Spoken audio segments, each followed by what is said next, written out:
This song slaps. We're sitting down to find out some more information and get a musical background today with Andrew Luce, who just came off his first debut Coachella experience. And I guess we'll just dive right into it. So, Andrew, can you give me some of your musical background, where you've kind of come from a musical standpoint, when you got your start and what instruments and things you play? Yeah, I think I was either 7 or 8 when I first heard like the Guns N' Roses "Appetite for Destruction." I was at like a family friends party, and it was like a CD in my mom's car, and I was just like sitting there because I was bored. And like after I heard that, I wanted to start playing guitar, so I started taking lessons for electric guitar, and then going to like summer camps and stuff. And then that kind of progressed into a lot of different types of guitar. I started doing classical guitar when I was 12 for 3 years at my middle school, at a program there, and then I started playing drums when I think I was 11.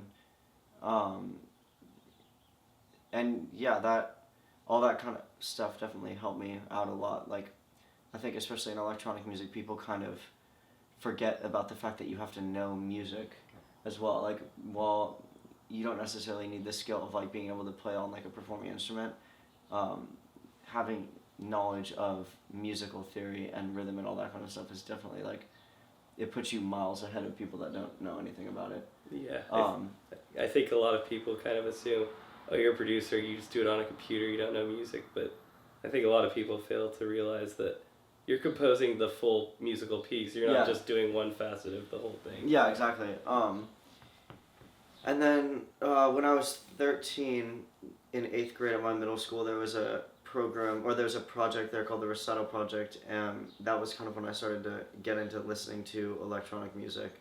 So I studied that in a class for the whole year in 8th grade, and ended up finishing an album then, and I continued to do it over the summer and into my freshman year of high school, and then I started to take it a little bit more seriously in my sophomore year, which was last year. So going off of the whole, people sort of jumping into electronic music thing, it's easy, taking a couple weeks maybe, and then going off what you were saying with performing after that. Obviously, they kind of say like 50,000 hours until you actually really master something. I think it's 10,000, but yeah. It's a lot of hours. Well, call me out, shit. But, I mean, at such a young age, you're only 17 now, yet you've sort of achieved, maybe not what you would call mastery, but definitely proficiency in a form of art that's kind of dominated by people generally older than you. Obviously, we've seen a lot of younger musicians like Maddions and Porter Robinsons and types like that, but it's obviously not the standard, sort of age, but you've been able to produce music that competes and is on the same level as a lot of these veterans in the industry. Do you think being so young and being able to compete with these older artists is advantageous to you? Is it disadvantageous? Or just kind of generally, like, how do you feel like you're fitting in with everybody else?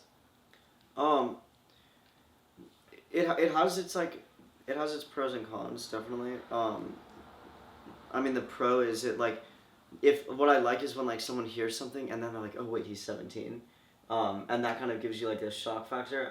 There's a lot of younger, like really really young kids, like 13 and 12 and stuff, where like you see that and you're just like, there's no way that this is going to be good. Mm-hmm. But I think like 16 and 17 is kind of like a good point where it's like you can have put in enough time by then, and you're like relatively mature enough as a person to be able to kind of like think outside of the box, and like when you're 12 years old, you have other things to be doing. And I mean, so you do when you're 17 as well, but I mean like that, yeah, I mean I think that's a good thing. I like 2 days ago when I was playing in San Francisco, I got there and it was a 21 plus show, and I was outside and they were like, let me see your ID, and I was like, oh, I'm actually playing here tonight, and they're like, okay, let me see your ID, and I showed it to them, and they're like, well, this is not gonna work. and it like ended up being, I got in, but like I came in and there was this seating area right next to the stage, and I tried to sit there and they're like, no, you can't sit there. And they walked me up to the stage that I was going to be playing at, and I was playing like 2 hours, like I'd gotten there early, and they were like, let me go get you a stool, and I literally sat on the stage like on a stool, for like 45 minutes. Yeah. And then something got worked out. I don't know what happened. They brought me to another area, but I mean, in those cases, it's kind of difficult. But I mean, as long as I can play, I'm happy. Yeah. The kids who are like about to leave college or in college right now, that was the music that they were listening to when they were my age then, if that makes sense. So like, they would show me some songs and I would like try and do something to them, and I would put my whole like little Bay Area spin kind of thing on it. And yeah, I think we had a good formula going on for a while. Yeah, it definitely brought back. That's kind of how I originally discovered your music was, we kind of see stuff, and obviously the kind of college young graduates is a big demographic that electronic music is pretty much aimed at. So taking your original spin on these kind of classic tracks, I think really has brought over a lot of people that if you were just releasing original material, they might not have ever heard of you just because of the sheer fact that there's such a vast quantity of music coming out that kind of just catches your eye, and it's basically a fresh take on a classic, which... Yeah. Well, the other thing was like, just because there are so many producers now, there's a lot of like wave riding going on. Mm-hmm. So like a song will become popular and everyone will jump on it. Oh yeah. And like, I think from like a business standpoint, it was kind of cool to like go back and do older songs instead of keep on like whatever was coming out now or was coming out then.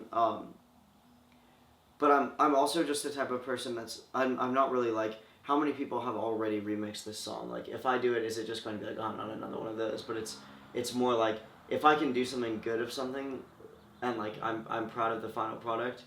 I mean, good music speaks for itself. Like it doesn't really matter how many times. Well, that's pushing it. But if you've heard a lot of remixes of something and something is like really uniquely different and like is a truly unique spin on that song, then I think it's worth releasing. Whereas a lot of music is just like speed up a 128 song to 140 and just put like 808s on it. Yeah.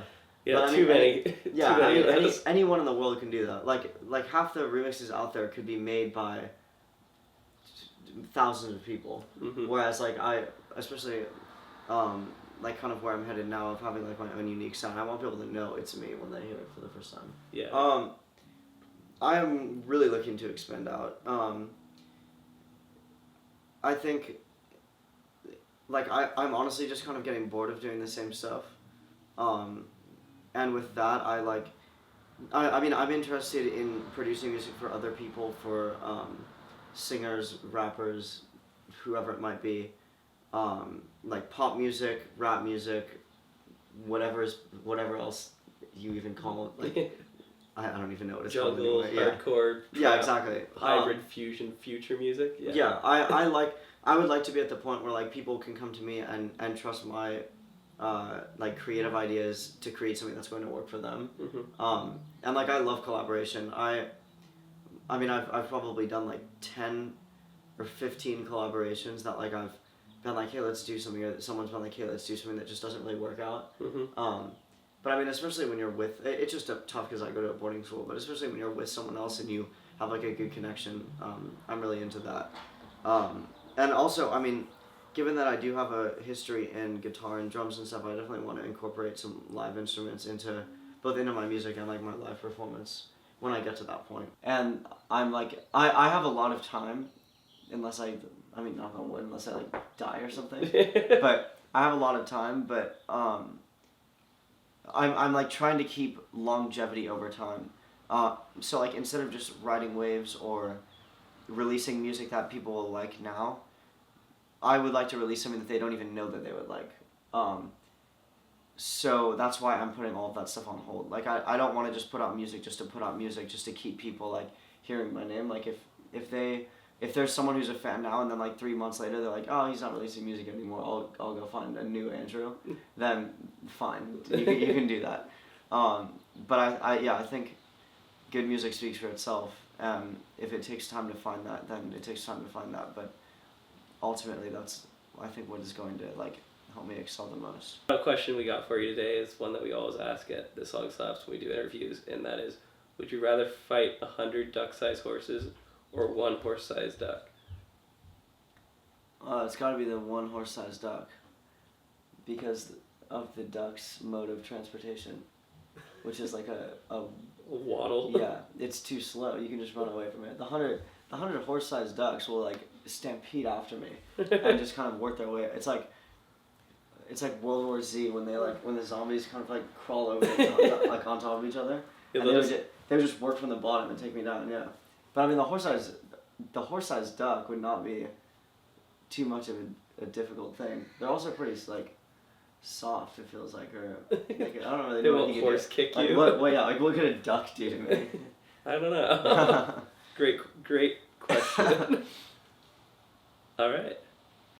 Well, thank you very much. Yeah, dude.